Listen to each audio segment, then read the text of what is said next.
Church of Mavis with hosts Jeffrey Pritchett and Guy Weddle.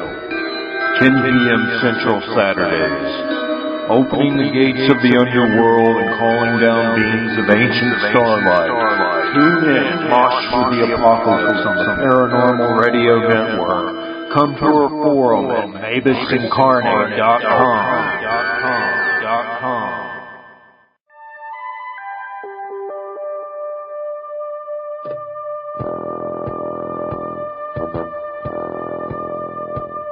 Tune in to UFO Undercover, Wednesdays at 8 p.m. Eastern, with your host, Joe Montaldo, right here on the Paranormal Radio Network.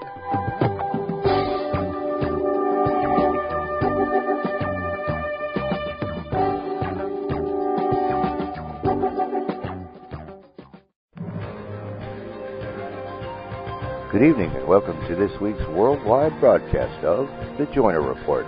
Now here's your host, Angela Joyner.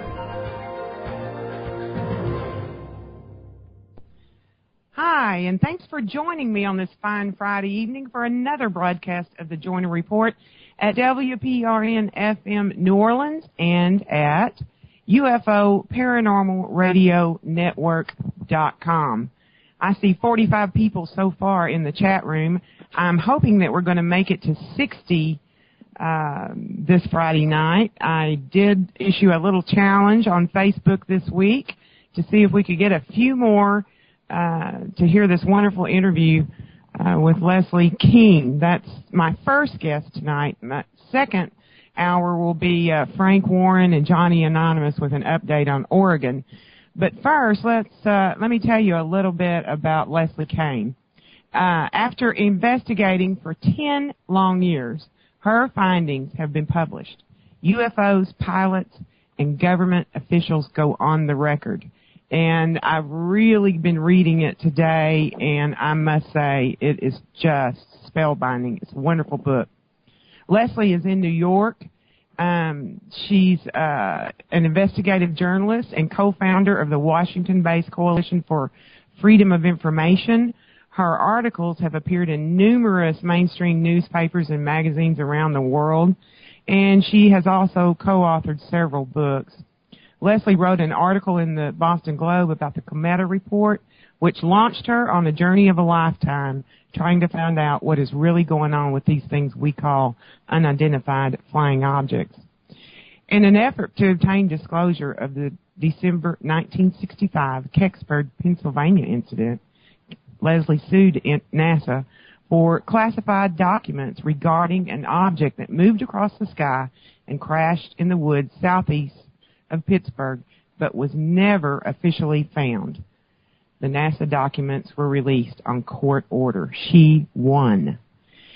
If you want to know more about Leslie and her book, go to http://UFOsOnTheRecord.com. I've been looking at that today as well, and you can see a list there of her contributors for this book. And my, oh my, for this book, she has all the heavy hitters lined up with her, including John Podesta, who wrote the foreword. And Podesta was Clinton's chief of staff, as most of you know, and he was also the transition leader to President Obama. A couple of endorsements that jumped out at me, because we hear these names in the UFO field quite frequently, were Hal Puthoff and Chris Green. Puthoff is the director of the Institute of Advanced Studies at Austin, and he writes,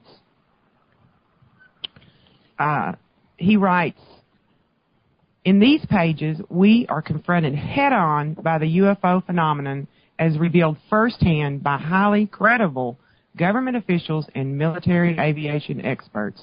Their credibility and integrity cannot be questioned, and their first-hand observations cannot be ignored. Leslie Keene's challenging analysis is written with penetrating depth and insight. The revelations in this book constitute a watershed event in lifting the taboo against national discourse about the controversial subject. And the second one that jumped out at me was Christopher Green, and I think he's also called Kit Green. and he's an MD, PhD at Harper University Hospital at Wayne State University School of Medicine. And he writes,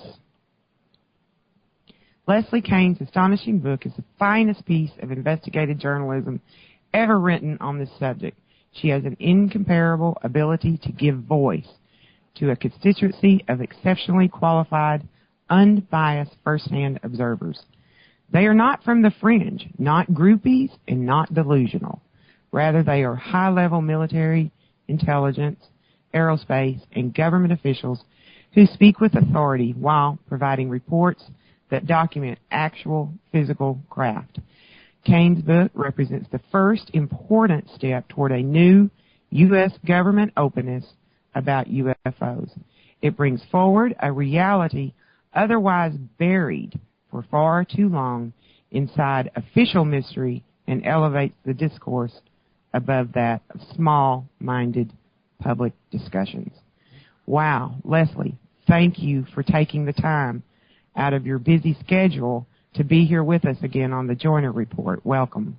Well, thank you, Angela. I'm delighted to be here. You have a great show, and I'm thrilled to be on it. Well, how does it feel to finally have the book out? What's it been like the last few days? Oh, the last few days have been pretty amazing. I mean, exhausting, really, but thrilling at the same time. There's just been so much response and lots of media, and, I'm watching the number go down at Amazon. They have this numbering system for books on Amazon, so you can see where you stand in terms of the bestseller list that they have, and I've just watched more and more attention be placed on the book, and it's just really amazing. And I really can't even keep up with all the emails and the stuff that's going on, the inquiries people are making, and so that's it's really rewarding because I worked really, really hard on this book for 2 solid years and put a great deal into it. And now, I'm happy with the way it's going so far. And it was just launched on Tuesday. So right, it's only been out for 4 days. I'll bet the best is yet to come when you're watching that number. Yeah, I think it takes a little while, absolutely. So I gotta also have perspective on that too. It's gonna, it's not gonna happen in 3 or 4 days, but it's there's always this sort of explosion, I guess, at the beginning. Well, let's go ahead and tell people where they can buy the book right off the bat here. Well, that's great. Well, the easiest way is probably to go to my website. There's 2 ways. One is to go to my website, it's actually the book website. It's ufosontherecord.com, because right on the home page of that, the buttons are all there for Amazon and all the other booksellers. So you just go on that and you click a button, or they can just go direct to Amazon. But there is this link from my website. So that's probably the easiest. And it's easy to remember, ufosontherecord.com. Yeah, that's. And by the way, when they're on my website, I have a guy who's helping me with a lot of internet stuff, and I'm learning a lot. And if people could click on the share and the tweet buttons on the top right of the home page, we'd really appreciate that. All on right. that website. That's a good idea. Now, Leslie, tell us what your goal is in writing the book. What do you wish to happen? Well, there's a lot of things. One of them, of course, is to, as sort of like what the people you read pointed out, it's really to kind of bring a new level of credibility to this subject, and that is within the mainstream community. There are many, many fantastic books that have been written by researchers who have spent a lot more time at this than I have. And what I'm trying to do, what my particular job is to just take the information and put it into a form that will, I hope, break out of the kind of more isolated world that the UFO book world kind of is.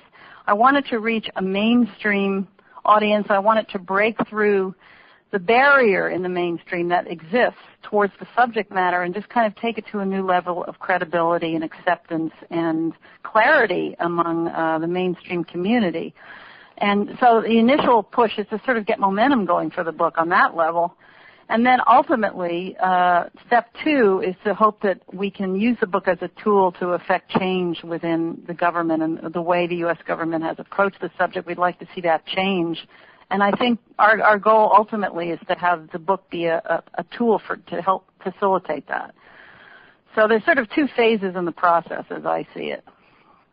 Well, we definitely know that there is a barrier to the mainstream market, and we know that journalists are afraid to touch this subject with a 10-foot pole. Right, that's true. And I've applied really rigorous journalistic standards to this book. And so that's, I think, another thing, there aren't that many journalists that have taken on the subject, let alone, taken it on and stuck with it for many, many years. I mean, there's lots of researchers, but my particular approach is that of a journalist, and that's what my background is. So there's a certain kind of, I hope, a certain kind of rigor and discrimination that's been brought to the material that's presented that makes it more acceptable and more accessible to people within the power structure and, in this society. And that's, I was very careful to try to make all the information, the kind of information that is so well backed up and so factual that you can't just dismiss it. I mean, it's impossible to dismiss it. And Billy Cox wrote an article that sort of said that debunkers beware. They're going to have a hard time with your book. Yeah, I mean, I think, there are some debunkers that will debunk no matter what. I mean, they'll just debunk with such intense irrationality that it doesn't matter what you present them. And really they're irrelevant to this process really anyway. I mean, I don't really care what the debunkers do. But I'm hoping that, the kinds of people that would not normally read a UFO book, would not normally think about UFOs very much, might be interested in reading this book, and that's the person that I want to reach, a whole new kind of a person that wouldn't normally be interested. Right. No need to the choir.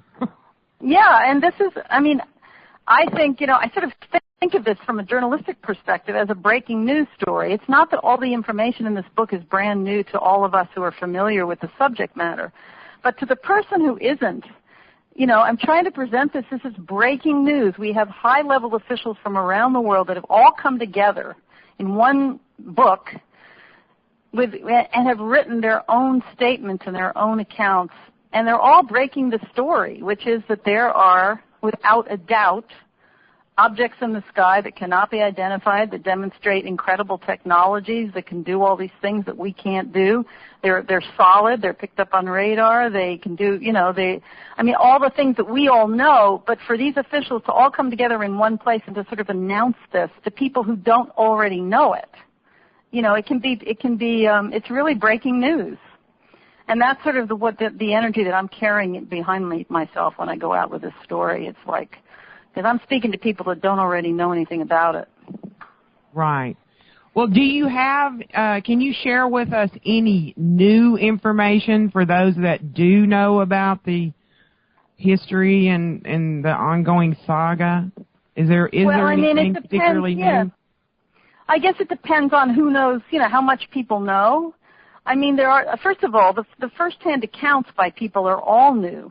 Even somebody like James Penniston, for instance, who people might know what happened to him at the Bentwaters incident, but he has never, in detail, written out in his own words, with his own emotion, the story of what happened to him.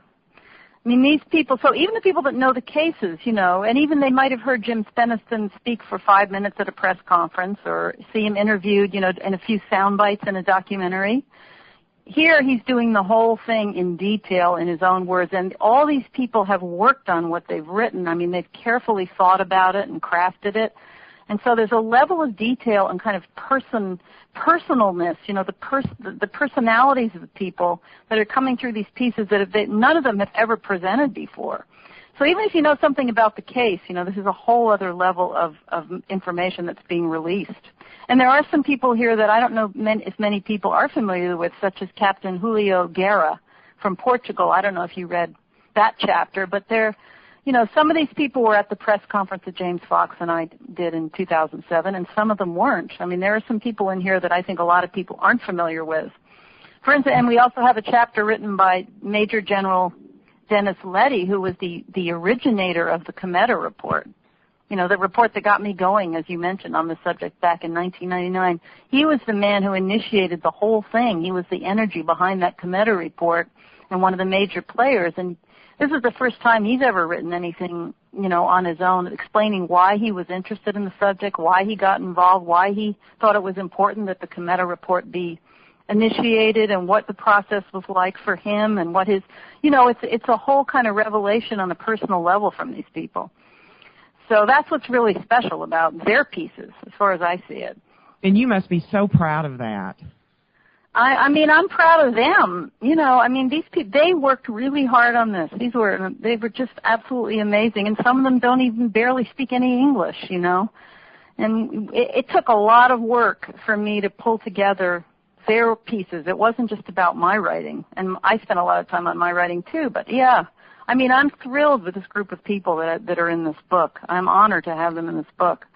And the other really interesting kind of new thing, I think, is the chapter by the two political scientists. And, I know, Angela, you haven't had the book very long, so you probably haven't had a chance to read a lot of it. Right, I haven't. But yeah, that chapter, not all of it. Yeah, and so, that's brand new. That's these two political scientists who've written this in-depth analysis of as what they think lies behind the UFO taboo, and they kind of deconstruct the whole thing. And they're, one of them has spent 9 years studying the UFO issue, and these are, political scientists. They're both at universities in this country, and they've written this amazing piece. So there's a lot of new stuff in here. That's the way I feel about it. Also, Brigadier General Pereira from Brazil. Mm-hmm. He's really a high level. I think he's a 4-star general, and he's written. There was an interview with him that A.J. Guevara did in his UFO magazine, Brazil. That's the only thing that he's ever done. And he's never sat down and actually written his own piece before. So I think that there are new people in here. Anyway, I'm rambling on and on and on. Get me going, I won't stop. So. No, that's fine. I love it. Yeah. Hey, I will say, though, there was one person that jumped out at me, and I'm, 2 years into this, so it might not be new to anybody else, but I was reading about your source, Commander Will Miller, and he's retired now from the U.S. Navy. And in the book, you refer to him as a true insider of the highest order when it comes to government information. Would you please tell us about him? And is he only new to me, or is that... Yeah, one thing he did do is I interviewed him. Actually, I quoted him in my Boston Globe piece way back on the Cometa report, but it was just a small thing. He kind of stays behind the scenes. He was a military advisor to Stephen Greer when Greer, in earlier years, around, I guess it was before Greer did his press conference. And he was actually the one that organized the meetings that were Dr. Edgar Mitchell and Stephen Greer met with some people at the Pentagon, which you probably, the famous meetings. Will Miller was the reason that those meetings happened. It was his connections, and he was the one that set them up. So he stays behind the scenes, and I was really pleased that he was willing to contribute as much as he did to this book. He was, I think it's sort of hard for me to paraphrase it. I don't want to misrepresent him at all, but he basically has so many high-level contacts within the national security structure in the government, and knows a lot. And he really kind of makes the case for the fact that there is a secret program within the government. That's what he comes out and says. To his knowledge, that's what's happening. I don't really take a position on it one way or the other. I'm just letting these people speak in that one chapter. But he's a very powerful voice for the reality of there being a secret government program going on. Well, somebody I trust a lot. Have you gleaned any insight into who is keeping the secrets in Washington? No, I can't say, and again, I don't really even know what's going on that level. I present what I consider to be the best material I can to represent that position, and then I also present arguments for the other position, which is that there couldn't possibly be a secret, and all the reasons why there isn't likely to be a secret government program. So but no, so the people that propose that there is, I guess the proposal is that it's probably this is not new to people, some kind of contracted corporation that has links to the military, and it's buried into the special access programs, very secret special access programs within within the private sector, most likely. But I can't tell you that I got any definitive, names of any places that I could confirm. People will tell me things who I really trust, Angela, but I'm not going to come out with anything unless I can be really sure and confirm it. Well, even if the source is someone, it's a tricky business, especially when you're dealing with something that's that secretive. Well, you mentioned in the book about deep background information. Would you mind explaining to the audience what that means? Yeah, it's a term that journalists use a lot, and it's sort of like you might have a source that you really trust. You might have gotten to know that source over the years, and you understand what their motivations are, and you develop a kind of a trusting relationship. And they might tell you things and tell you that they cannot be made public. They're not going to go on the record. Their names are never going to be used. Their information is not to be brought forward. But on the other hand, you see it as, I'll just use myself. Let's say I see that information as really potent stuff, but I'm not allowed to talk about it. It sort of provides a background for me, for the journalist, and it's deep background. It just means that it's information that you sort of have stashed in a corner of your brain that you believe is probably true, and it might affect the way you interpret things over the years, or what how you might operate within the realm of information that you have. But it's not information that you can necessarily verify or bring forward. Do you have a lot of that? Do you have a lot? I have some of that. I have some of that kind of information that has been given to me and by sources who have asked me to keep it confidential. And some of it I've even been able to get from more than one source, and I do allude to that in the chapter. But, that's all I can say about it. I don't have a lot of it. I really don't think, I have some, but I don't think I have a huge amount. Some people over the years, people will tell me things, I don't really know what to make of it. And as a journalist, I'm not just going to sort of believe everything I hear. I have to be very kind of systematic about it, and just look at the information and see what I can do with it. And if I can't really present it in a responsible way and research it in a responsible way, I'm just going to put it aside, even if I think it's probably true, because I just don't have a choice. I have to keep a certain level of rigor about the work that I do. So, this leads me to the next question. Have you drawn any personal conclusions, possibly from deep background information of things that you can't reveal, as to the identification of UFOs? And by that, are you leaning in any direction as to what they are or where they're from? Yeah, I think I sort of align myself with the officials in this book who have proposed, that it started with the Cometa report. That's what got me going in this, when these officials proposed that what they call the extraterrestrial hypothesis, and they all feel that this is, many of them in the book actually say this in their own various ways of saying it, but, they believe the extraterrestrial hypothesis is the most likely explanation for what this phenomenon is. Because when you eliminate just about everything we can possibly imagine coming from Earth, you're not left with a lot of choices. So, I certainly concur with it, that it's a valid hypothesis and that it's a likely explanation. I can't say that I know that that's what they are, and none of the people in the book say that either. And in terms of their private beliefs, they may have, everybody has their own beliefs, but nobody can look at this information and come away not being pretty convinced that that's a likely explanation for this. What else can you possibly think? And then there's the whole issue of some kind of interdimensional thing, which is also really interesting, that some physicists like Michio Kaku have written about, the possibility of there being like 11 dimensions, and, whether something could cross over from some other dimension, and that might not really be from another planet, but it could be from some other reality or something. I don't know. That's so hard for me to understand. I hear that a lot about these interdimensional travels and beings, and I just go, oh, okay, because it's hard for me to wrap my mind around that. I agree with you. It's the extraterrestrial sort of standardized ET, analysis is the easiest one for us to wrap our minds around, I think. Oh, but it's not an easy thing to wrap our minds around, which is why there's so much resistance to it. But it really makes you wonder what else they could possibly be. But the bottom line is we really don't know yet to the extent that we need to know, and we don't know.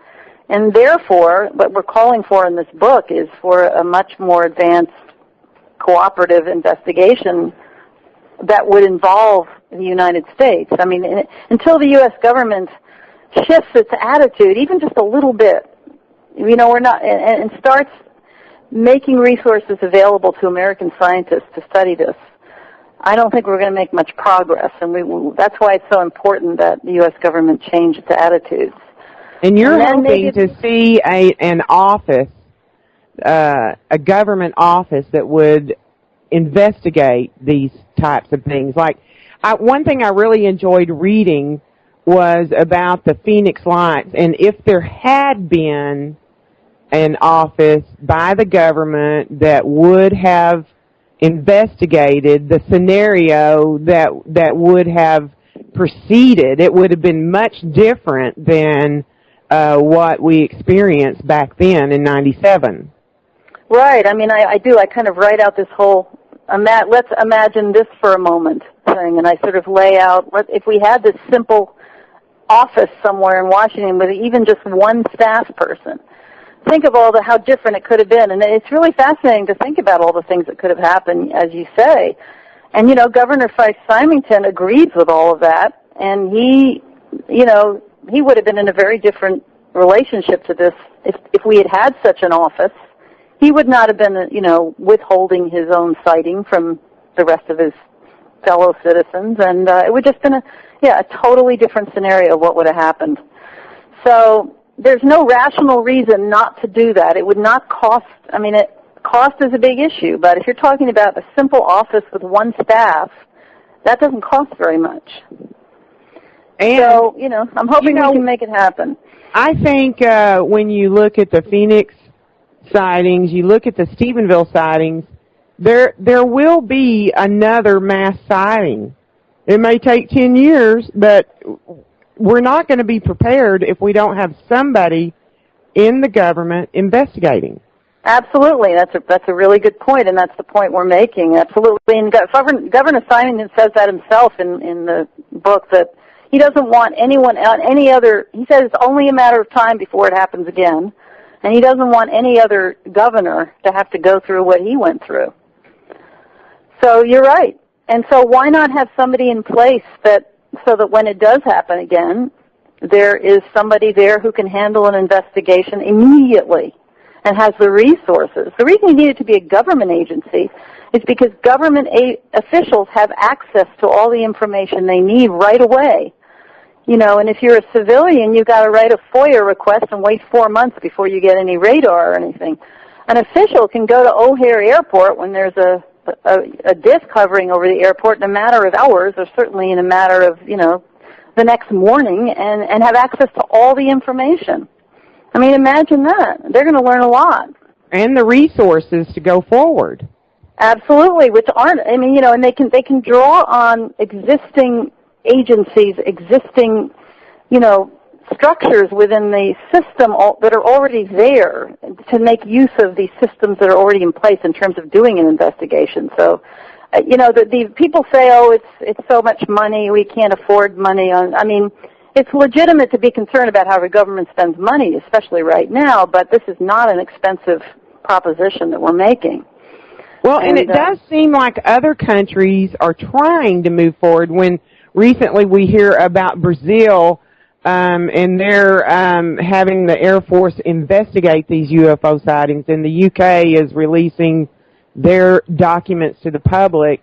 It just seems like the United States is kind of like snubbing their nose at the whole thing. Yeah, it does seem to be getting more and more kind of, the contrast seems to be growing.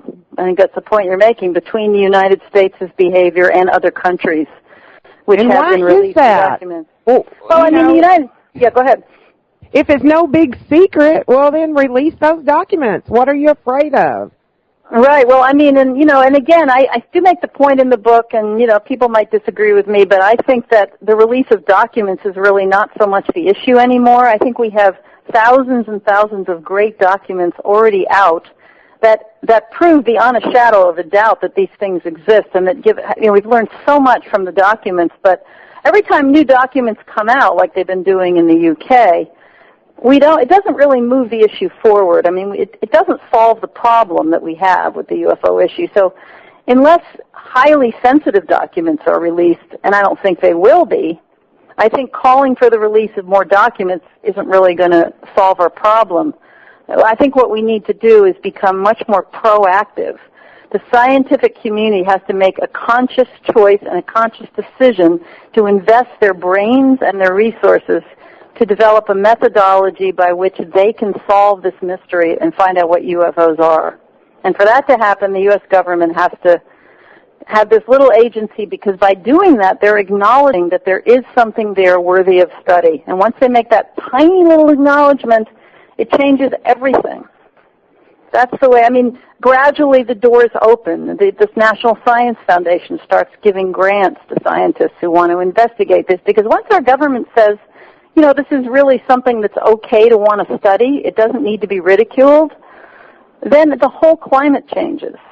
And it really doesn't, yeah, and if you think about it, it doesn't have to take that big a step for that little tiny office to be set up. And it may be that when it happens, and I'm going to say when because I'm taking a very positive attitude about it, the people setting it up won't necessarily even realize the implications of what they're doing. It just might make rational sense to them to do it. But the way I see it is the act of doing that is a total game changer. And it opens up the door to a whole new approach to this subject, and it will lead to eventually to an international level of cooperation that can solve it. I believe that our scientists are smart enough to be able to figure out how to solve this mystery, and that they can do it. So that's my spiel. Yeah. I have a question here from someone. His name is Johnny, and he wants to know if you believe that CSICOP, now CSI, still is devoting its resources to influencing the American public via the mass media, via disinformation, than skepticism. You mean this is the SciScops or whatever that's the bunker group? Is that what he's talking about? I'm sorry, I have no idea. I have no idea to what extent they influence the media or what they're really even doing. Sorry about that. Well, I always hear about disinformation. What exactly does that mean to you? And have you found any evidence of disinformation?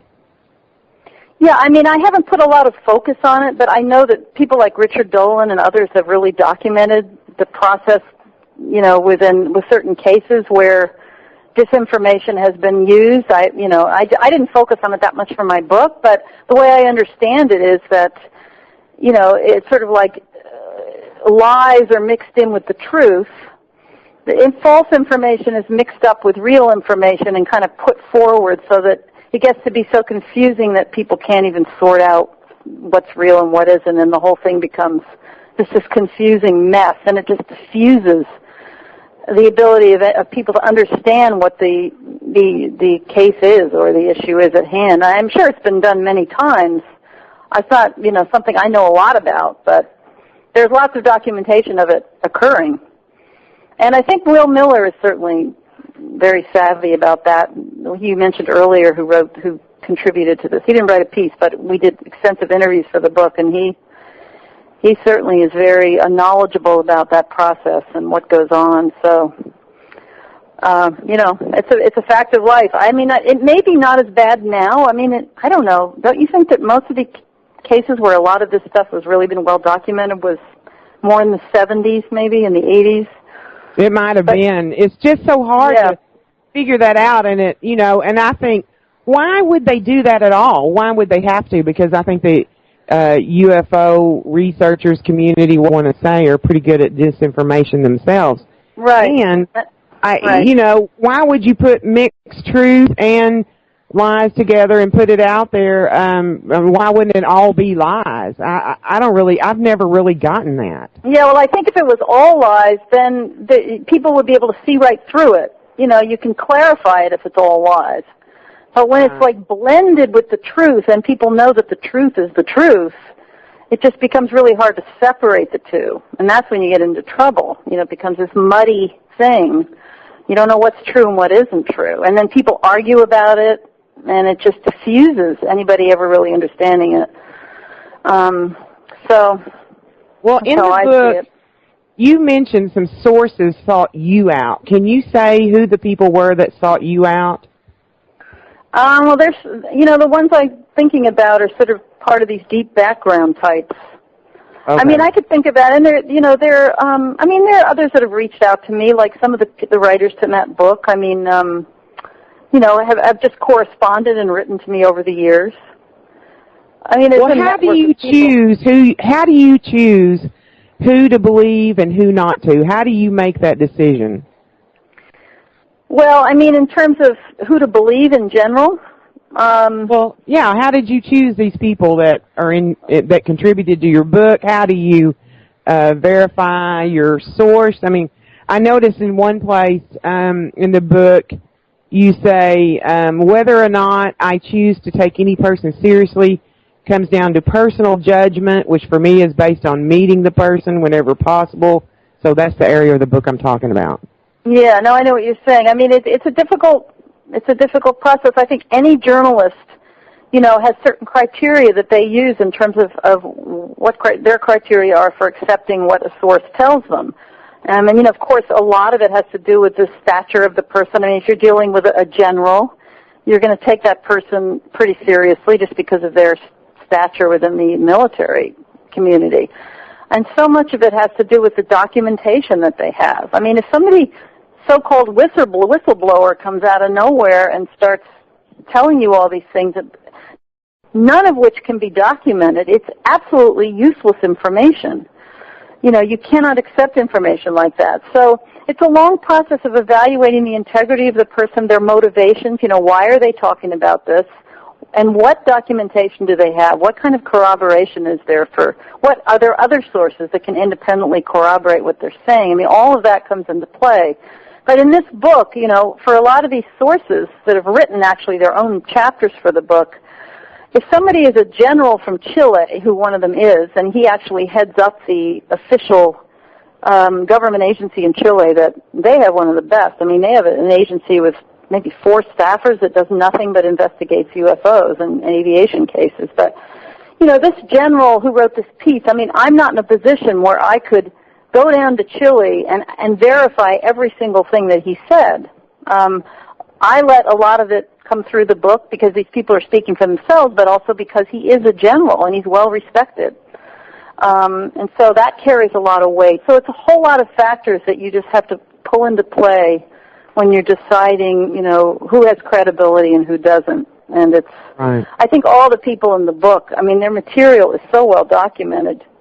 Julio Guerra, for instance, the pilot from Portugal, I mean, there were 2 other pilots that witnessed the event. They all filed statements. They all have written statements. They're all compiled into this report that was done by a scientific group. They spent a year, a group of scientists. The report is available. I mean, it's all, and there was a general from the Air Force who allowed the material to be released and who stood behind it. And, there's all that kind of stuff that you can explore about a case that gives it tremendous weight and credibility, as opposed to just somebody, even if they're a pilot or somebody in the military, if they're the only person that can tell you their story and there's no other witnesses and no documentation, you're in trouble. You just can't accept it just because the person says it. Even if you personally believe them. Even if you personally believe them and they're like your best friend, as a journalist, you cannot use material like that. That's just the way it works, so, I intended to ask you this one a while ago when we were talking. I'm getting a little out of order. Sorry about that. That's okay. But I did want to discuss that in the book you write that in 2008, I acquired an extremely interesting document from the UK, quietly released to a researcher from a FOIA request, and it comes close to verifying the existence of a secret group in America. Can you tell us about that memo? And it goes back to the secrecy in government that we were talking about a while ago. Yeah, I mean, it's fairly complicated, to sort of present it. But it is a document that was released, as you said, through the FOIA.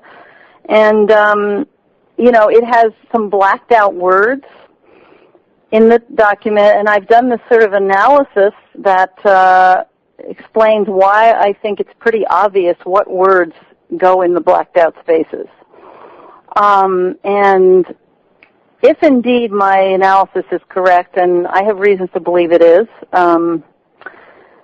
then it would basically says that this intelligence officer from Britain who wrote the document says that he's aware, he basically makes the statement that an informal group exists within the intelligence community in the United States that's looking into the UFO subject.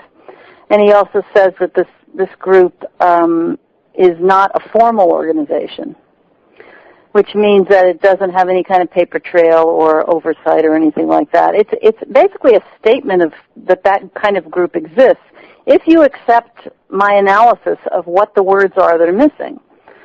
And people will have to... First, let me read this, okay? Let me read the memo. I have it right.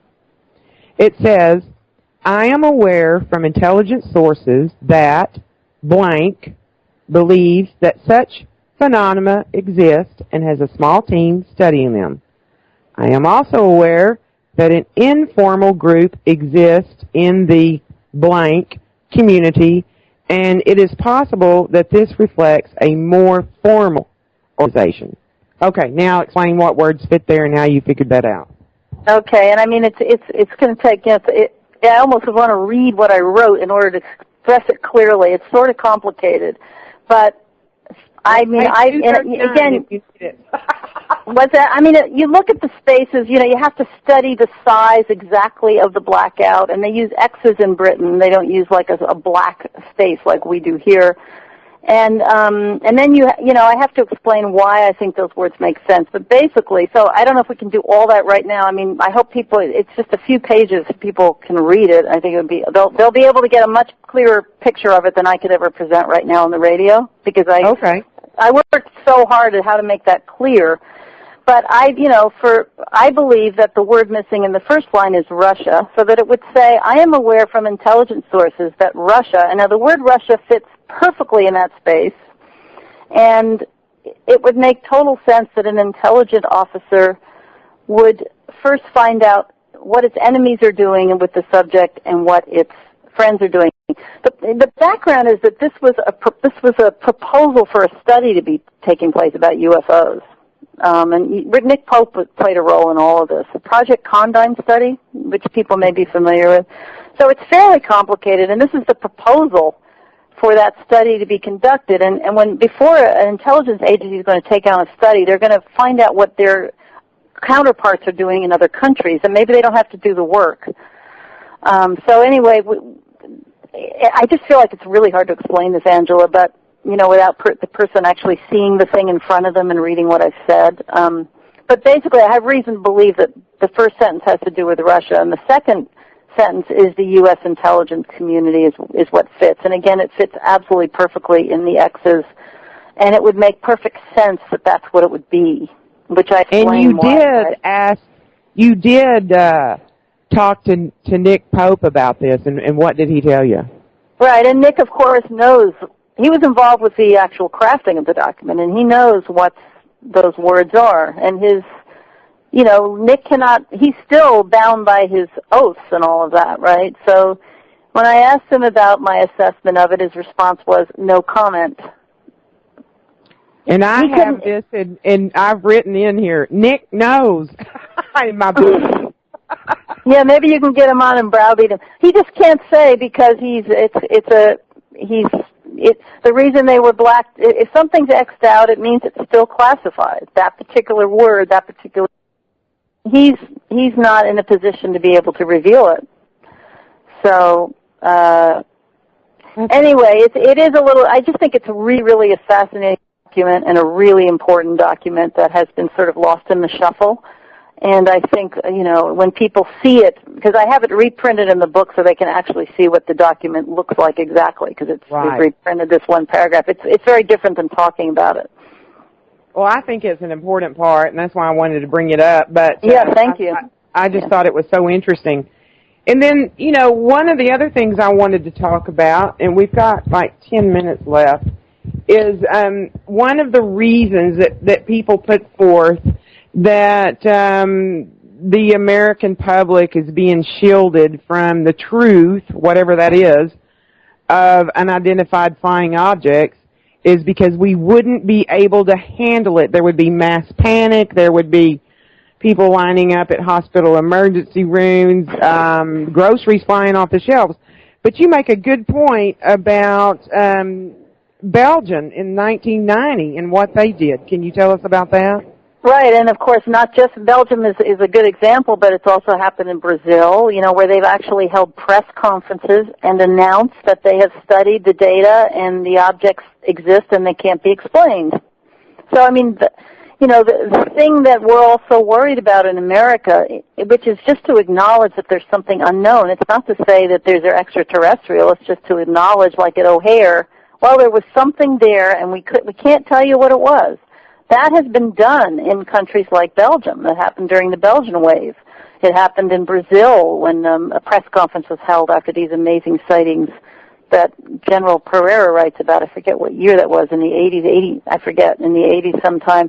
And it's happened in other countries too. So we have seen that it doesn't cause panic. It doesn't cause, something horrible going on in terms of the economy collapsing or people committing suicide. I mean, maybe it would if they were to say, we know for sure that these are extraterrestrials. They're here and we can't do anything about it. We're totally powerless to do anything about them and they have complete power over us. That would scare people, but just to acknowledge that there's a phenomenon that we can't yet explain seems to be an okay thing for governments to do because it's happened before and the citizens just go about their lives. It's not like it's turning anything upside down. So that is an interesting thing. It's really important to look at other countries and to contrast them in so many different ways with how the U.S. government handles this. And I think that's a real theme that goes throughout the book. So all we're asking for is for them to be able to acknowledge there's something unknown. That's it. Is that such a big deal? It doesn't seem like it would be. I mean, well, and it's I been guess shown if not they to do be. that, then they've got to go ahead and try to put resources and dollars in motion to declare what it is. I mean, right, but I mean, all they've got to do is just fund. I mean, scientists are being funded all the time through various national foundations that fund scientific work. So all they need to do is just allot a certain percentage of that to the study of this. It's not like we're talking about some huge expense. It's just a question of where you put the resources that you even already are putting towards scientific investigation. You can shift some of that and let's give some of it to something else now. Right. I mean, and it would be game-changing because I think if the government did open up an office, and I would hope it would be more of an office than Project Blue Book was, but still that was a pretty small office too. It was pretty small, and of course this would have to be so different. I mean, we're not even going to make that comparison in terms of the way it operates, of course. But I think we have to go for small because, well, I mean, Project Blue Books it would be honest and it would be open and it wouldn't be a cover-up agency like the Project Blue Book was, issuing all these ridiculous explanations for cases and, the way they're not thoroughly investigating things and the whole thing that went on for decades of kind of, semi-debunking, but certainly not properly investigating and issuing a lot of false explanations for things. I mean, this, I don't think this agency, as I see it, I mean, it all has to be worked out. I'm not an expert on how government agencies work. But, it wouldn't be like every time Joe Blow sees a light in the sky, he's going to get this agency to come investigate. And I think Blue Book was sort of handling every single sighting that anybody had they could call up and report.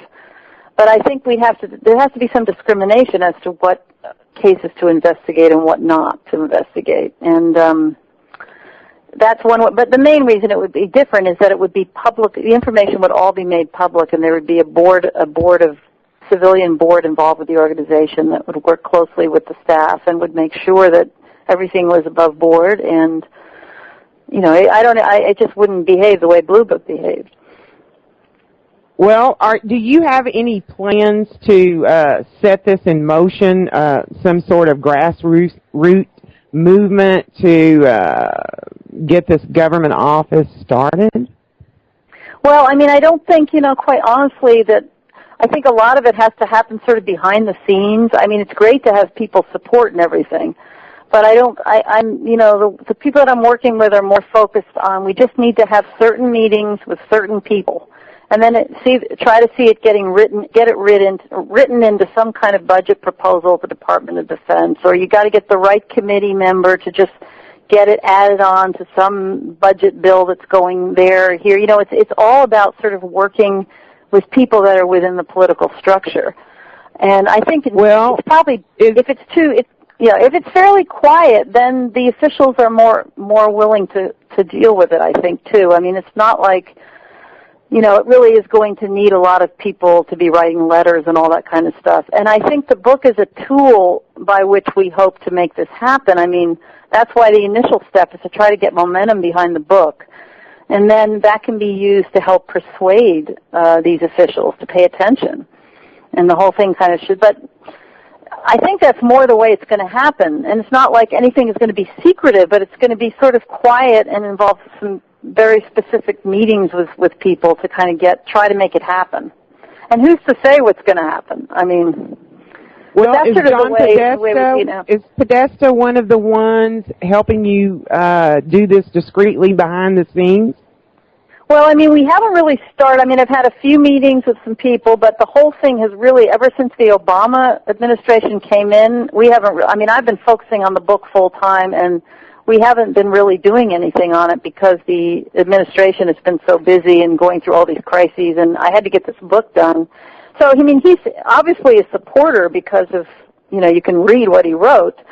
And, whether he would support the specifics of all the structural things that we might come up with, I don't know, but we will certainly be consulting with him to the extent that he's willing to participate. But is he a proponent of a government office to investigate UFOs? Can you tell us that? No, definitely not. No. I mean, this is nothing to do with him. This is sort of an idea that I came up with in consultation with people, and he was not one of the people that I consulted with about this specifically. Do you think he would support it? I can't say. I mean, he went as far as he was willing to go in his foreword, and people can read to what extent he did support it. I think, and that was a real feather in your cap too. Oh, it's a feather in the cap of the whole UFO subject matter, and I'm so grateful that he's willing to put himself out the way he does. I mean, it's just terrific, but. I cannot speak for him. I don't know. I will at some point be seeking another meeting with him. I've had a meeting with him before, and if he's willing to sit down and talk to me, then we'll discuss it. If he's not, he's not. He has not made any commitments, and I'm holding out no expectations except to make an inquiry at the time when it becomes appropriate to do so. But no, he has absolutely nothing to do with the plan that we've proposed in this book. Nothing to do with that at all. How do you feel about the Obama administration? Are they going to come forward with any release of documents? Are they concentrating on this at all? I don't think so. I think it's the last thing on their minds right now. I mean, I don't think anybody's concentrating on it, and they're absolutely absorbed with major issues. And so, no. I mean, I think sitting back and sort of thinking there's some kind of big announcement that's about to be made is just not based in reality. I don't see any evidence for that. And, if we can get this tiny little agency snuck in somewhere through some budget, it's some massive budget, and we add this little agency in there, that's the way it's going to happen. It's not, I mean, the Obama administration might not even be involved at all. It could involve some committee member endorsing something that gets, put through as part of a larger initiative, a larger budget or something, or legislation that's going through or something. And, it doesn't have to involve any big deal from the administration. And I don't think they're about to make any kind of big announcement. I don't know what, I've never seen any evidence for that, and a lot of predictions have been made over and over again, and it's never happened. So, don't you hate that when people come out and say, "Oh, in November, blah blah blah"? I do. It's just not fair. I mean, and people are very gullible, and people get really excited, and then it doesn't happen. And I don't know how long it's going to take for people to see through it, because they keep, people do it over and over again. I thought it was really interesting that there was one year where it didn't happen after it was predicted, and then I think there was some posting about making it a big news story about the fact that it didn't happen. Well, it's sort of like Alice in Wonderland or something. Laughable. Yeah, you predict something, it doesn't happen, and then you make it a news story that it didn't happen. Like, this is really means something. It's just it's a whole fantasy world that's created. It's a world unto itself, and there are certain people that just buy into the whole kind of Alice in Wonderland aspects of it. But it really isn't. I don't think is based in any factual reality. I mean, I've never seen it anything that that shows me that this is really going on. So. And with that, anyway. We are out of time, and I have been talking with Leslie Kean. UFOs, generals, pilots, and government officials go on the record with a foreword by John Podesta. Guys, you have got to get this book. I mean, this is a very, very well laid out book. It's easy to read. You're going to really sink your teeth into it. And Leslie, tell them again how they can get it real quick. Okay, just go to my website. This is the easiest, UFOsontherecord.com. There's a button right on the home page that makes it really easy to order it. It's on discount right now on Amazon. And please click the tweet and the share button on the home page when you go on. That would be a big help. And your next interview is on Coast to Coast on Sunday with George Knapp, right? That's right. Yep, I'm on the first 2 hours with George Knapp on Sunday. Yep, okay, so I look forward to that. 2 more hours on George Knapp, Coast to Coast on Sunday, so look it up. With that, thank you very much, Leslie. I appreciate you so much, and we are going to go to break for about 9 minutes. Thank you so much, Angela. I really appreciate you as well. Thanks. Okay.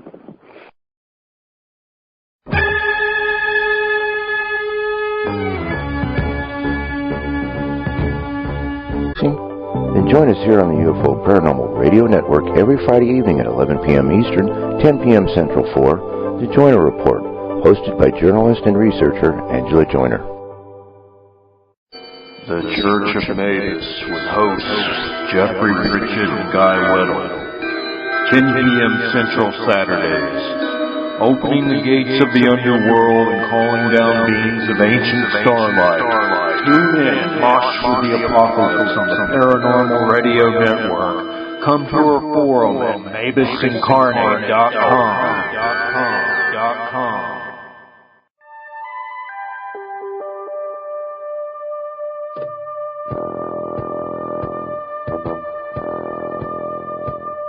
Tune in to UFO Undercover, Wednesdays at 8 p.m. Eastern, with your host, Joe Montaldo, right here on the Paranormal Radio Network.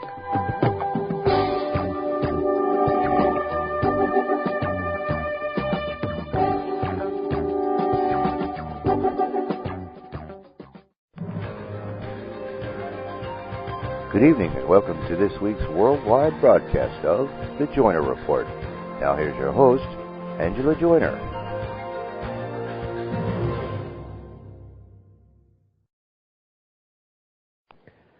Hi, and thanks for staying with me for the second part of the Joyner Report tonight at WPRN-FM New Orleans and at www.UFOParanormalRadioNetwork.com. The first hour, we talked to Leslie Kean about her new book, UFOs, Generals, Pilots, and Government Officials Go on the Record, and I highly recommend that you find this book. I think it's going to make a difference. This is a great book. Now, for the second part, this hour coming up, we are going to talk to Frank Waren of UFO Chronicles and Johnny Anonymous, and some of you may know him by that name on Above Top Secret. And we're going to talk about the investigation they recently did at Oregon with Oregon Bob. They actually stayed with him in his home and stayed there a week and took their equipment out and did all kinds of investigation. Even went to the library one day in order to research what past phenomenon has gone on there. I think as far back as, American Indian myth and lore and that sort of thing. So tonight I want to go ahead now and welcome Frank Waren and Johnny Anonymous. Hi, Ange. Hello, Angela. Hello. It's great to have you on the show. And I think my listeners first met Johnny last Friday night, whenever he talked to us on the scene at the site with Bob in Oregon. And most everybody's familiar with Frank. Frank also guest hosts for me when I have to be out of town or something. But this is a real early stage of the investigation of Oregon. And Frank, we'll start with you. What have you learned so far? What can you tell us so far? Well, let me preface the interview by first saying, half of the investigation is done. We did the data gathering, and it's a preliminary investigation in the fullest sense of the word. And we were only there for 8 days, and of course we've got travel time to and from. We had very little sleep in the initial days, so within 72 hours we were working on 10 hours of sleep. So we took one night off about the third day. But the point being is, it's a preliminary investigation. We've done the data gathering in that short period of time, and now we're in the middle of the analysis of that data in regards to video and audio tape and our notes and so forth, and anything recorded on any equipment. So we have not summarized that yet. We haven't come to the conclusions. So there's a lot that we're not going to be able to say, simply for the fact that we haven't come to conclusions and we haven't gone through analyzing everything. Now, having said that, go ahead, Johnny. I just wanted to throw in 2 cents here. Frank had made mention that that part of the preliminary investigation may be over, but in reality, the real work is actually starting now.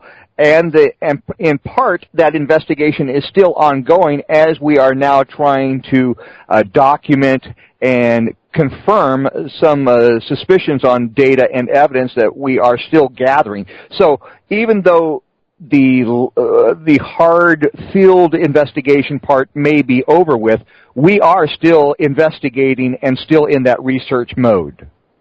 Well, and what everybody wants to know, and people in the chat room and my listeners want to know, did you find the smoking gun?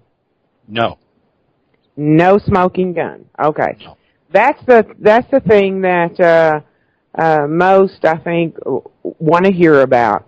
And so, we just have to go forward. And I know that you had set up a wildlife camera in the place that you were calling the Angela sighting, or where I thought that I saw a craft on the ground. And can you tell us anything about that tape? Did it catch anything? Well, Johnny, go. I'll let you take that one. We actually did capture something. Well, we We did find out, Angela, and your listeners may be happy also to know that a game camera does do indeed what it is intended to do. It will capture game, and we did capture quite a few deer on it. In fact, at one point, before we actually checked on what photographs may be on the camera, we had the camera aimed in a certain direction where we were informed that we might be most likely to capture some type of anomaly or phenomena. And when we went to go check on it several days later, the camera had been physically moved by about 25%, and it was facing in another location. And, of course, this made both Frank and I scratch our forehead there a little bit. But we also were certain that once we were able to look at the photographs that it snapped, that we would soon know who the culprit was, and it did turn out to be a lovely doe that came up to nuzzle the camera. The camera, Angela, it emits a red light, and apparently the doe was admiring the red light. We got a kick out of that. Well, now, that's important because whenever I was there with my husband, Randall, that's one of the things that sort of blew us away is we didn't see any wildlife, any animals, even with the night vision goggles, looking up all in the trees, and we didn't hear anything, and we were there in September, and that was one of the things that really perplexed me. But you guys, with this camera, you did see deer. Well, the short answer is yes, there is wildlife there. But at the same time, I'm here to tell you, having been there and spent 8 days there at night, it is eerily quiet. I mean, I'm from Northern California. I've been out in the sticks. Johnny and I both like to mine for gold.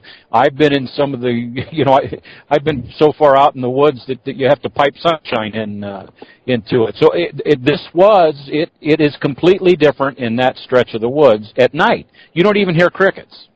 And then couple that with how dark it is. You literally can't see 2 feet in front of you, as you stated in the original interview. It sets a stage in regards to how eerie that is. And I really think that is important in regards to some of the conventional lights that we did, in fact, see while we were there for the weeks. We did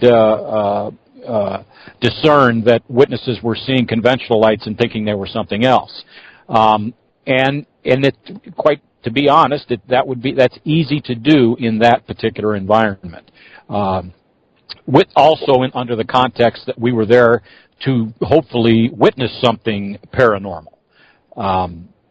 Anyway.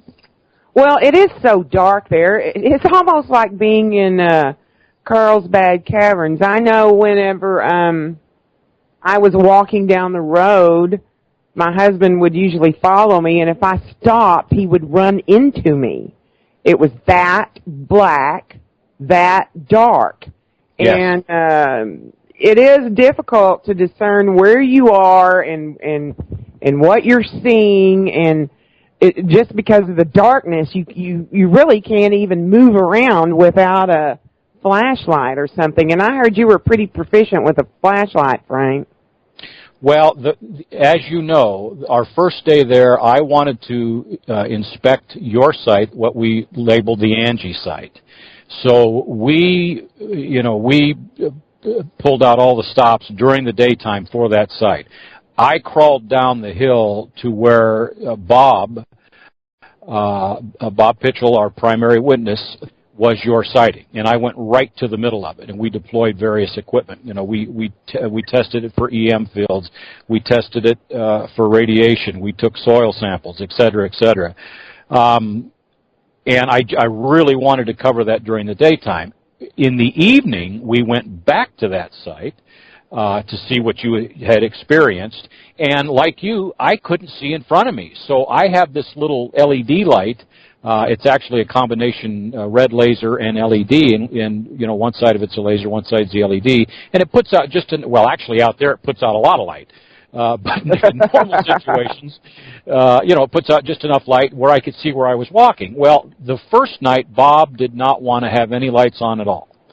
And so, and we were trying to follow that. So as I would turn this light on and Johnny was setting up equipment, I could hear Johnny in the background, Frank, turn off the lights. And so I cut the light off, and it was like putting my foot in water. I had to stick my foot out, feel around, make sure I wasn't going off the road, and that's how I proceeded forward until I got comfortable with walking back, basically with being blindfolded, because you literally couldn't see. It is incredible. And so when you went in the daytime to where you think, or where Bob told you that he thought we were, when I had my craft on the ground sighting, what I thought was a craft on the ground, and so did my husband, you said it was a good thing that Randall grabbed me by the coat collar and stopped me. Tell us why. Well, had you gone a couple of feet further, you would have been tumbling down the hill. I mean, it's a pretty steep grade right there. We did go down there. There is a deer trail off to the left, and even that trail where we went halfway down that trail, which is where we put the critter cam. It's a pretty steep grade. It wouldn't have been any fun, believe me. Well, I've always regretted not being able to go back there that next morning when, we fly out. My husband had arranged to take off work for this trip. It was going to cost us money to change our airline tickets, and we were on a very tight budget. And then he would have had to have taken more time off work, and it just didn't work out that we could go back there the next day. And, I've always regretted that because, that would have been the logical thing to do. And I'm so grateful to Glenn Speck for providing us with the funds for you two to be able to do this. We all are, and I know Glenn is in the chat room, and a big shout out to Glenn, and another thank you. Certainly appreciate him making this possible. We sure do. I mean, that was just wonderful. He's a very generous man, and he's been a good friend to me. And he is an Open Minds Forum member, and we haven't posted much about it lately on Open Minds Forum, but I'm hoping that as we go along, Frank, that you and Johnny will help me post there.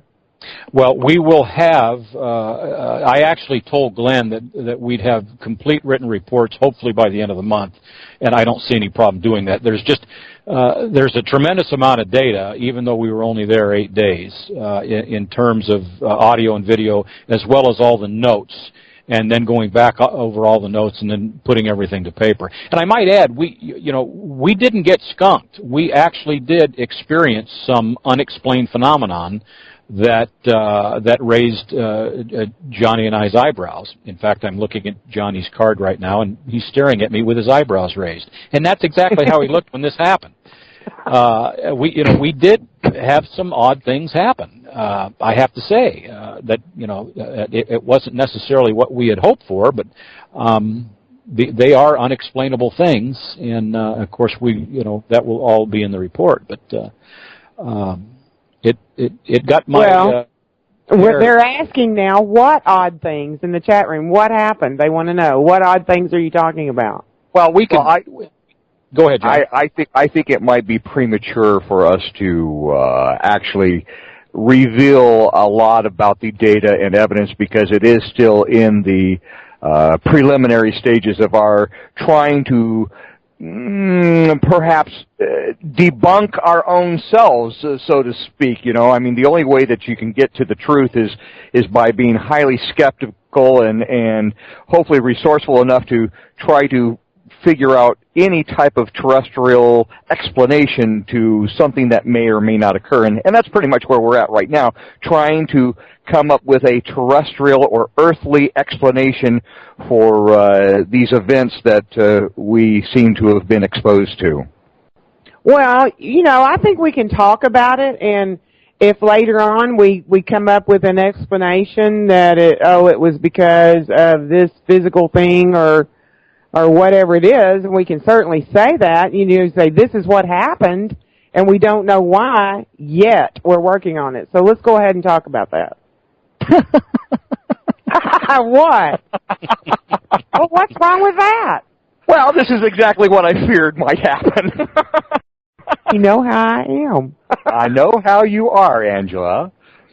But I think I got to stick to my guns here and say that it's too early yet for us to actually reveal a lot about the scenarios that we may. Well, what's wrong with just putting it out there, and if later we find there is a reason and a logical reason for what happened, then we can say that. I mean, it's just a radio show. Uh-huh. I don't it think is. Johnny's not trying to be coy, and he's trying to. I'm trying to stick to an investigator/researcher's protocol, which I have a tendency sometimes to bend quite often. But I really think, in the professional sense, it would be to everybody's best benefit and efforts if we just hold off until everything can be released at once, and then there could be no mishmashing or, oh, well, you said this first and now you're changing it to this type scenario. Oh. Well, what are we going to talk about then? Got 30 minutes. Well, I would love to continue talking about your UFO experience there. Well, you've heard that, and all these people have heard it. You know, and that night in September, my husband and I saw something that we didn't know what it was, and we felt like it was an oval, sort of a oval egg shape, and it appeared to have some sort of tentacles on the bottom, but I was never sure about that, but I knew it reflected the light in a different way than the top of the thing, and it made me feel like it was absorbing the light, and then it was, the word fleshy popped into my mind. You know, this is fleshy. And there were 3 windows that I described were like skylights in a roof. They protruded. They were not flat. And they were a darker, denser, opaque gray than the gunmetal steel gray of the outside of what I call a craft. I don't know what it was. But I was never sure if I might not be seeing the bottom of it, that it might have been a sawed-off tree leaving a stump, a flat surface, with the exposed roots, because it was all the tentacles, or if they were exposed roots, were sort of intertwined. And it was, you know, something unexplainable to me. I couldn't decide exactly what I was looking at, and as I said, I tried to go off down the side of the mountain, and my husband grabbed me by the collar and said, "You're not going any further." So, I don't know. This is going to be a long 30 minutes if you guys don't speak up and tell what happened to you. Oh, I have tons of questions if you don't mind, because I actually think that this is part of the investigation that we are still doing the research on. If you don't mind my asking a few. All right, go ahead. Okay. When you folks were coming down the backside of the logging roads, just before you had made the turn there, where I am, if I recall correctly, is when the 3 of you did see the object. Were you able, at the time of making the corner curve in the vehicle, were you able to see any lights at that time, or was it not until after you had made the actual turn? I don't remember seeing other lights. I just remember seeing something very bright that looked very out of place in the forest, okay? And I had been down that road before. This was the 3rd night I was there. Actually, I didn't even want to go on the 3rd night, but I did, and whatever it was, I hadn't seen before that night, and it was, holy cow, it was so bright. It was just like, oh my God, what is that? So could you see it before you turned the corner on the curve? I don't really know. I just looked out the window to my right, and there was something bright there. Randall's here, and Randall, do you know what he means? Could we see it before the curve? A little bit before the curve, yeah. A little bit before the curve. He thinks we saw it a little bit before the curve. I don't know. I've been looking at some of those maps, and it's hard for me to discern really, just looking at it that way, where we actually were, because it's so different when you're looking at something from a satellite exposure as to being on the ground. But I just remember looking off to my right, and this thing was extremely bright, and it was an amber-colored light. And as a matter of fact, at first I thought the light was coming from it being the craft or whatever it was. And then as I went down the hillside about 10 feet, and I thought, oh, well, no, it's not coming from it. It's coming from the left on the hillside. And, I could tell it was kind of a cone-shaped light, and it was just so bright that it just didn't seem natural there. Sure. After you folks had made the corner curve, and I know I keep referring to the corner curve a lot here, but I think that may play a key part in part of our investigation in your guys' sighting. Do you happen to recall perhaps how much you continued to traverse in the vehicle past that corner curve? No. We stopped, I think. I don't, when you talk about the corner curve, I don't really know what that is. Do you, Randall? Oh, yeah. We stopped right as we got to the curve of it. I slid the door open, we were still kind of sideways, you know what I'm saying, looking down at it. And it's open around it. It's no house, I can tell you that. Okay, there you go. There you go, indeed. Well, now, and let's say the reason for our listeners, the reason that Randall said it's no house is because we have now found out that there are indeed houses down there. And we knew that there were some houses there because when we left, we turned a sharp right and went back, and Bob showed us where the houses were. Plus, Randall had seen them the day before. So, and I don't know, maybe I wasn't paying attention. I knew there were houses around there. I knew there were static lights, just like I knew that the fungus that emitted light at nighttime, wasn't like floating in the air. It was on the tree trunk. So I don't know. Did we see a house? It was in a clearing, and it seemed like you could see all around it, and it was so brightly lit up.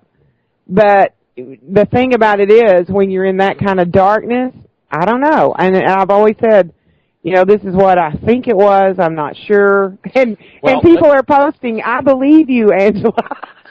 For the and listeners, it's not a matter of believing me, y'all. It's for the listeners' benefit. Now, when we went out during the day one with Bob, he took us to a place which was right around the corner, and said he was certain he was within a few feet of where you guys stopped and pulled over. Now, and that was the area that we investigated and ran all of our tests at, right below where he said you stopped. Right below there are no houses. If you go 50 yards to the east, there are 3 houses in close proximity. There's another house across the road, and then there's a 4th house a little outside the 3 that are grouped together. Those are visible. Actually, it was at the top of the trailhead where we went down to place the critter cam. Those are, as you know, sent you photographs of that house during the daylight, and you can see those at night. In fact, from the road, you could literally, if there were no trees there, you could throw a rock and hit the house. And in the house, for our listeners, the first thing I noticed when I photographed it were square and rectangular windows. In fact, in one shot, there's 7 or 8 windows that I counted. There's a tin roof over the patio, and then it has gray asphalt shingles. When we shot the picture during the day, as like the one that I sent you, you have this. In fact, you have to really blow it up to see that they're asphalt shingles. You just have this gray silver blob out there. And then, interestingly enough, one of the pictures that we shot, we caught this thing that looked like a humanoid form, which got our attention. And then when we blew it up, you could tell, we still don't know what it is, but it was hanging from the roof over the patio. Now, I looked at some of your drawings that you did of the object, of what you described as tentacles. And this thing, depending on the angle that you're looking at it, we've got like 3 or 4 still photos in addition to video, looks similar to one of the drawings as what could be described as tentacles. Now, but there's only one there. So I was, in my mind's eye, I was trying to envision several of these. Perhaps that might be an explanation, for the tentacle. But just to reiterate, in your initial, when we did the initial interview, you came around the corner, you saw the light, you mentioned the silver color lights and then the tentacles.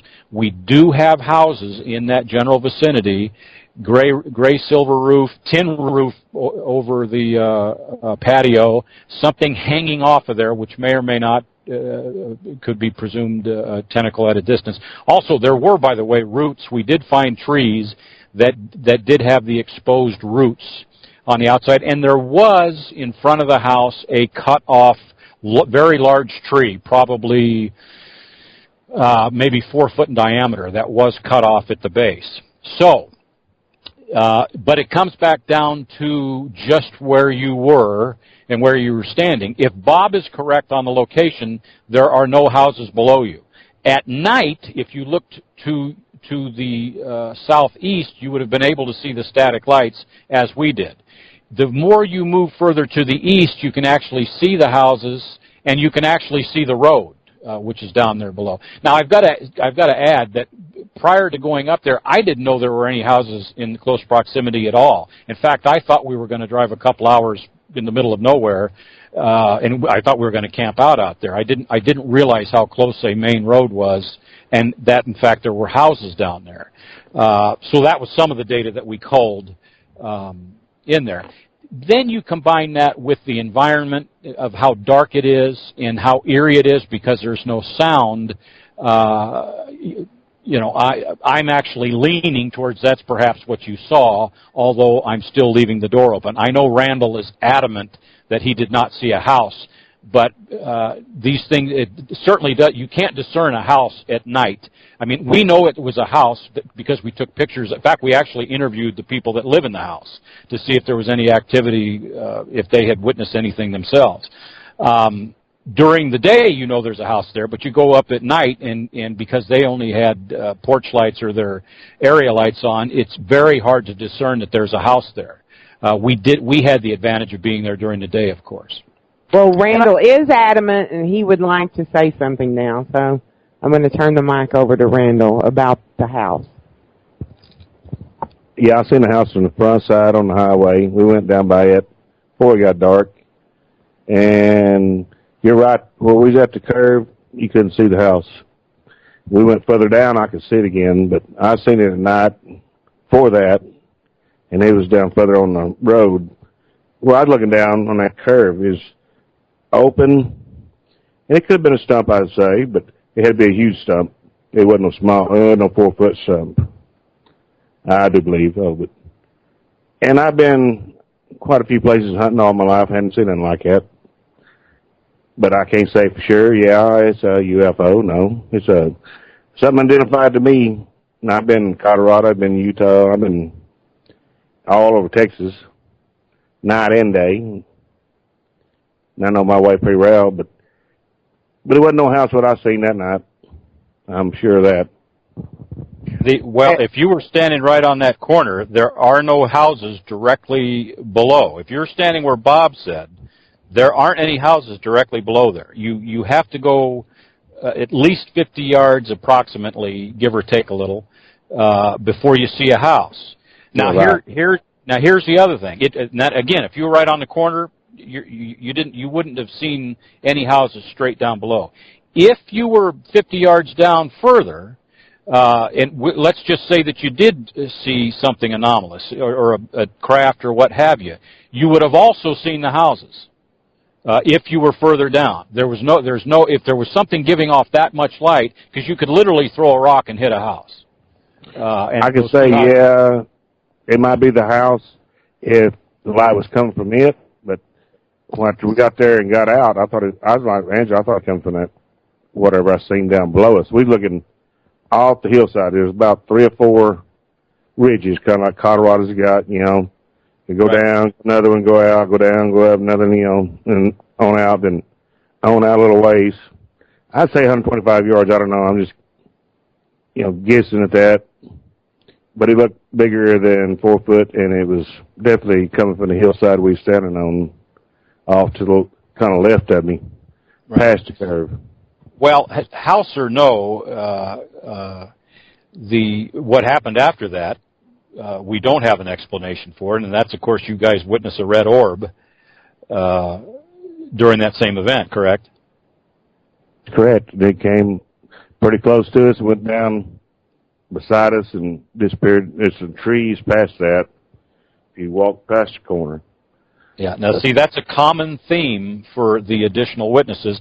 And I might add, we did interview Bob's wife, who's never gone on record before, and she also had her own independent experience, which was about not only several orbs, but she said, to quote her, hundreds of orbs that came up close to the road. And, of course, we also interviewed Bob's lifelong friend, Vince, and he had multiple experiences recounting similar events. So, you know, we still have a boatload of anecdotal evidence that we can't account for. We did, in fact, we were able to discern that some of the witnesses, when we were going out, did misidentify conventional lights. That still doesn't, in my mind, explain everything that's going on with all the other witnesses. Certainly doesn't explain Jamie McDowell's experience, for example, which was witnessed by her camera crew, you know, when she was knocked down by an orb. Yeah, that's what I was supposed to bring up. So yeah, yeah. I don't know. I'd like to throw in my 2 cents here in concurrence with my esteemed colleague Frank here. It's not the matter of Frank nor I not believing in what you folks saw or make claims to have witnessed. All we could do as researchers, investigators, is deal with the data and information that we were exposed to at the time and try to possibly match up the possible areas where it was claimed that you folks saw these at, and try to see if there possibly could be another explanation. We wouldn't be too good in the investigator detective department if we didn't try to do that, to try to find other reasonable explanations for what a claim is made. And I hope that you both understand that. We're not here to, you know, say, no, you guys did not see that, because frankly, I want to believe that you guys witnessed something phenomenal out there, but we have to try to eliminate as much of what we know as terrestrial as possible so that we can get closer to the truth. And I hope you understand that. We're not doing this in a negative sense. Yeah, I understand that. Yeah, everybody's skeptics these days. You know, ain't nothing proven fact yet. It's like that show, you have to drag one in, you know, and hang it up or something. I don't know. Seems like to me. I know I've been out in the woods all my life, since I was a little toddler, you know. I've seen lots of things in the country and lived in the country, you know, but I haven't seen them like this, what I can't say, you know. Sure.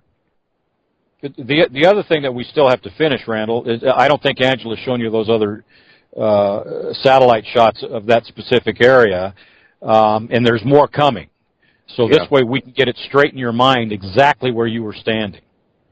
One of the things that Ange said the other day is that she said she could see the road, and then when I asked her a couple other questions about that, I said, could you see the road or could you see headlights?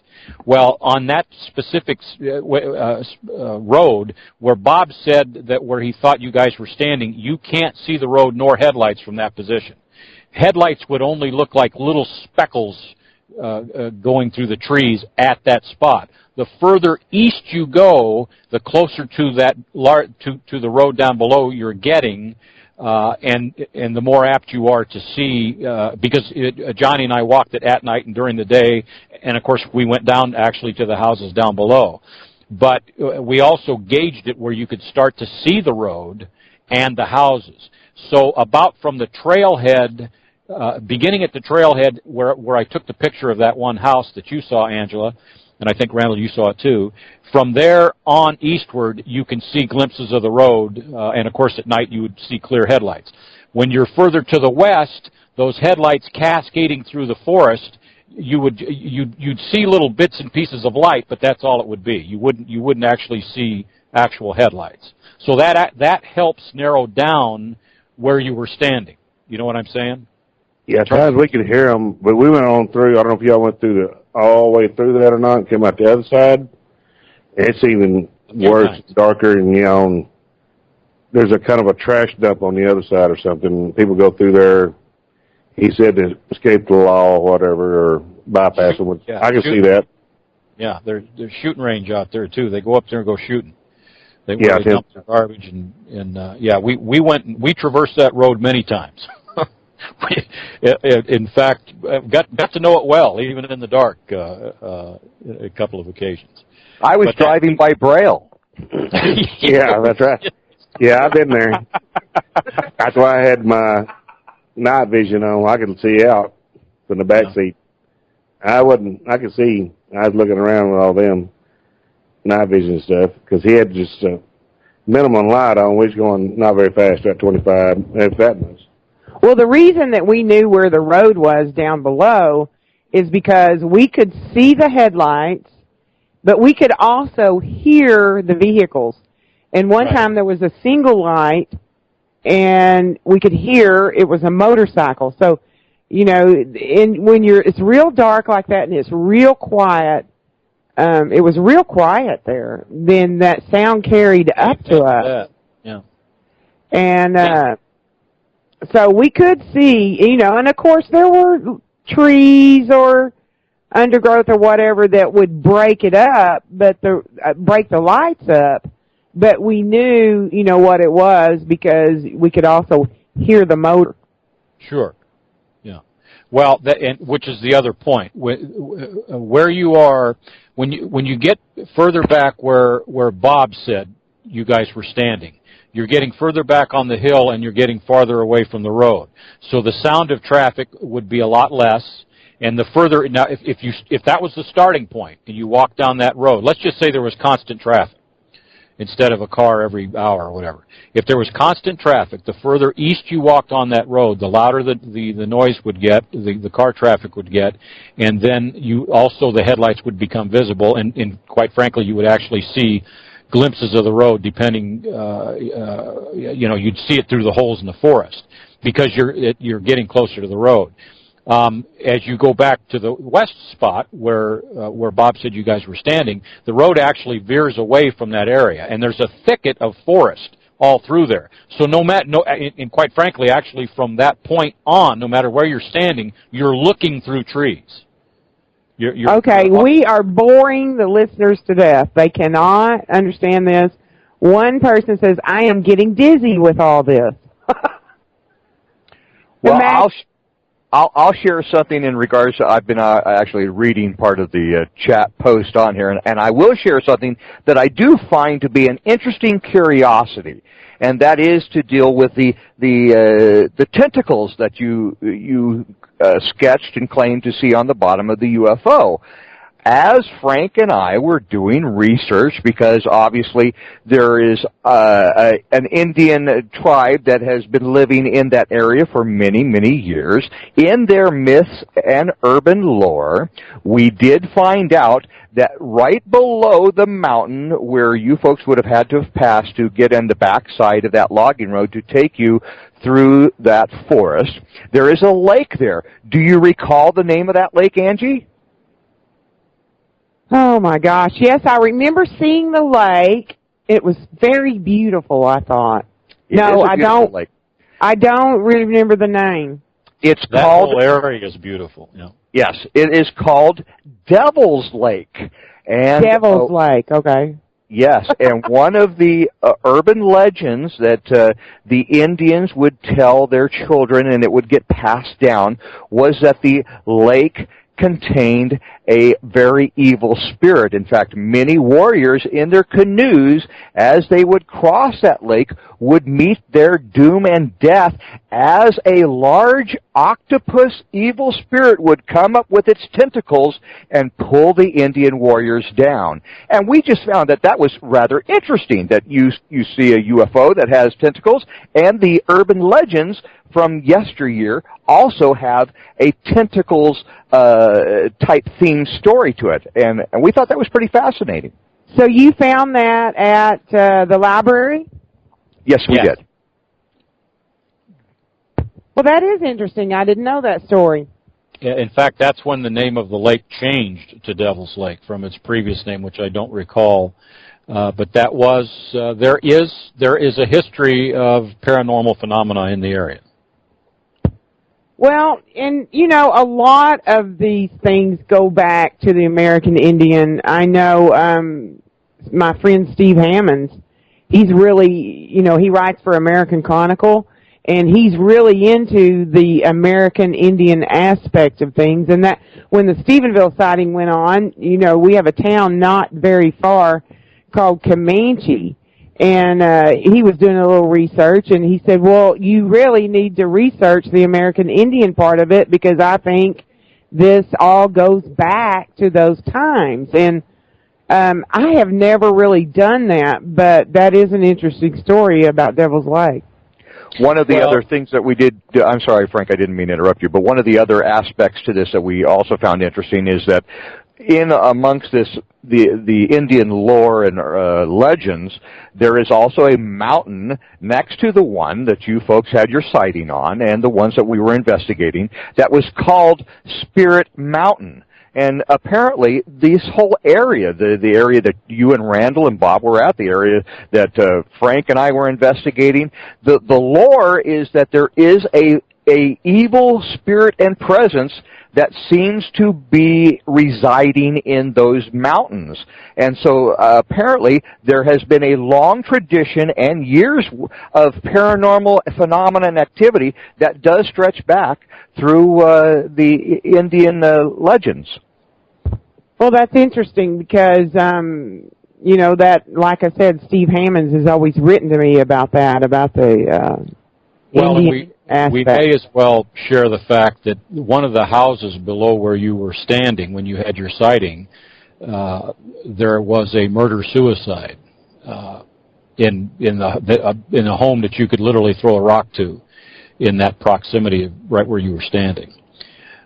Speaking of spirits in the genre of what the mythology that's in the area with Spirit Mountain and so forth and so on. I thought I'd just toss that out there because that is one of the things that we did uncover when we interviewed the resident down below. That is interesting. That's sad. And it just goes to show you that sometimes when you may be on one pathway, and that is actually one of the kind of neat things about doing an investigation, when you start getting into the history and all the even current information and data that you might turn up, you can find that whatever path you may have been walking on suddenly will have a number of different detours that will take you elsewhere, which actually will add to the data evidence. And we found that to be very interesting, that now perhaps there may actually be a paranormal genre that was wrapped around these mountains, and so of course you have to keep open-minded and just let the data take you where it does, regardless if you want to believe it or not. That's one thing as a investigator one must try to do sincerely, to be neutral and unbiased, and regardless of how you may believe or feel, if the data goes here, well, then that's where you're heading, regardless if you believe it or not. Well, one of the questions in the chat room is from Rixio, and they say, so they interviewed the residents of the houses. Did anyone say that they saw orbs or whatever, etc.? No. Go ahead, Frank. We actually pulled up when we were trying to discern which house we were seeing from the top side, and after we got on the satellite and whatnot, and figured out which, or at least thought we knew which house it was, we literally drove up this guy's driveway, and he technically has an easement through the one property, and the vacant house where this murder-suicide took place. We drove up and got boxed in to that property where this murder-suicide took place, in this vacant property. It's been vacant since this happened. When we exited the property, perhaps it wasn't an act. We played the act as dumb Californians and spoke to. And Johnny, in fact, jumped out of the car and spoke to the neighbor that was giving us the evil eye, and spoke to him a little bit. And he had advised us, or advised Johnny, I was still in the car, that he had been there for 7 years, and Johnny, point of fact, asked him before he left, pulled the old Columbo on him and said, by the way, have you ever experienced anything odd, UFOs, that kind of thing? And he laughed a little bit, made a reference to peyote, and basically said no. And his neighbor who owned the other house was in earshot of that, and he concurred. Okay. So we're out of time now. Sorry. I think we'll have you back on in a couple of weeks when you get a little further in your analysis and see what you think and what a report might say. I don't know. I don't feel like what Randall and I saw was a house, and definitely Randall doesn't think it was a house.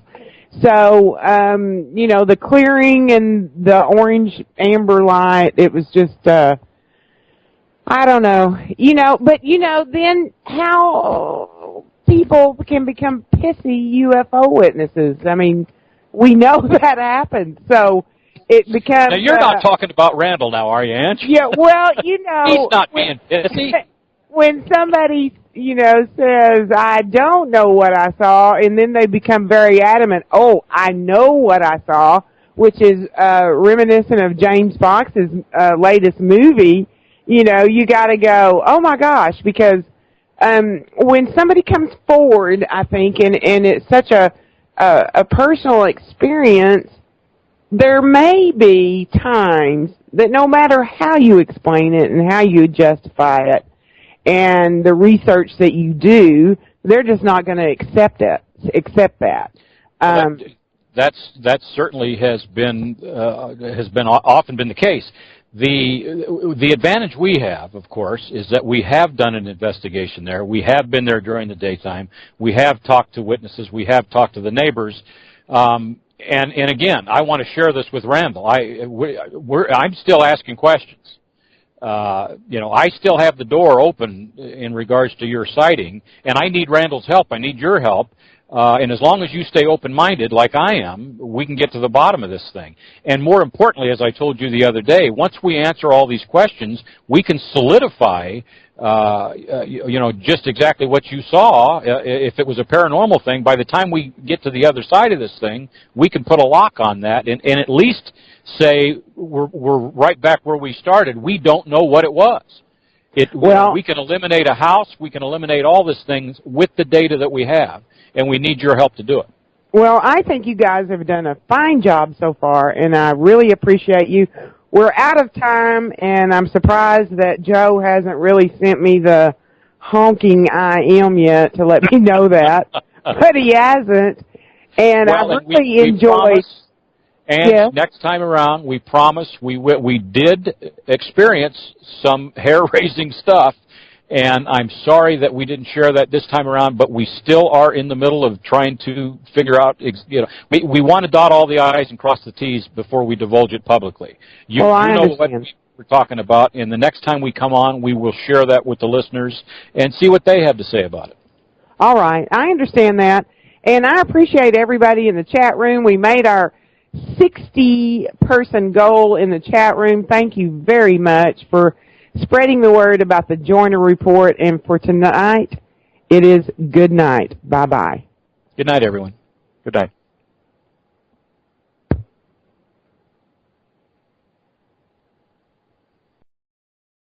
Ra ra, ah ah, ma ma ma ma ma, ra ra.